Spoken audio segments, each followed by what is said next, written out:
Well, I think that last year the ambition that was built into the Paris Agreement actually came about in large part because business was able to convince negotiators and government that that if they were to be ambitious, that business could sort of fill the gap, could come in and be competitive in a world where we delink ourselves from carbon and where we can meet basic needs while transforming the economy. So now the challenge is for business to keep pushing government to translate that global agreement into national policy frameworks which really encourage business to do the things that are necessary. We need a revolution in energy efficiency. That requires good, strong policy frameworks from government, and then business will have to innovate to fill that space.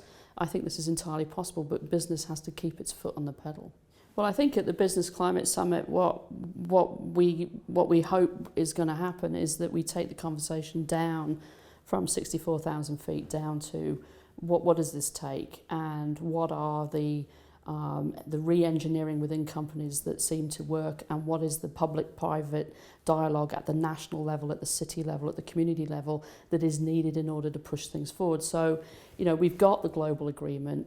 The direction of travel is very clear. Now we've got to help government set policy frameworks which will accelerate change, and business needs to talk to each other about what's working and what's not, and frankly needs to benchmark itself against others and drive for that competitive space. That competitive win is going to be about being resource efficient. So from the perspective of sustainable energy for all, and we look at the transition, the economic transition and the energy transition within that at the city level and at the country level, then I think that we look very clearly at the need for efficiency first. Once one has efficiency, then we can look at what the new forms of power generation should be.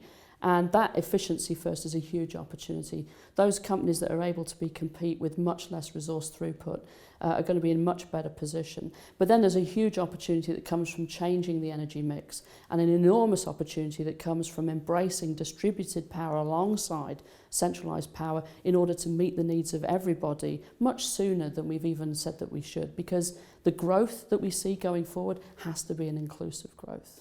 So Sustainable Development Goal 7 has 3 goals. One is to close the energy access gap by 2030. Second is to double the amount of renewables in the energy mix. And the third is to double the rate of improvement of energy efficiency in the energy system.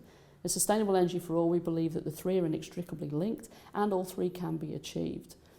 We put a premium on closing the energy access gap because in Paris we said we'd leave nobody behind. We said the same thing when we agreed the Sustainable Development Goals. And equity has to be built into this economic transition. It can't be a green economy that just works for 1%. So we believe that we can meet the energy access gap earlier, and that we can do that because of the revolution in technology, which allows us to have appliances which are super efficient. So we need less power to people in order to be able to give them access. At the same time, renewables make it possible that we can extend power in a clean and affordable way.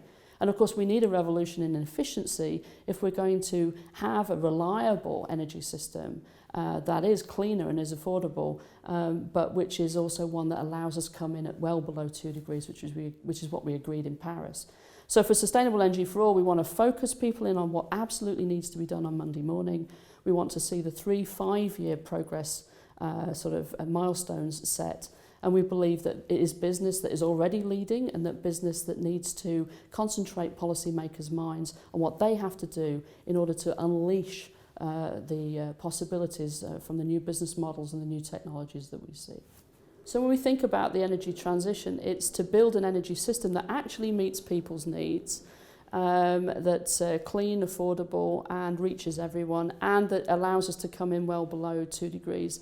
And for that, it's a synthesis of technology, finance, and policy. We believe that the technological advances are already substantial. The price of renewable, for example, just tumbling at more than 75% in the last few years, and the fact that you can get grid-connected and off-grid renewable energy in markets all around the world, no matter the macroeconomic and fiscal situation in many cases. So the technology is kind of there. We think that policy and finance have to catch up. Policy is an accelerant. Getting the policy right will allow some of the really good things that are happening to go to scale. And then the finance can follow in behind good, smart policy. And business has a role in telling government what policy works for it and being a partner across the table for smart policy making.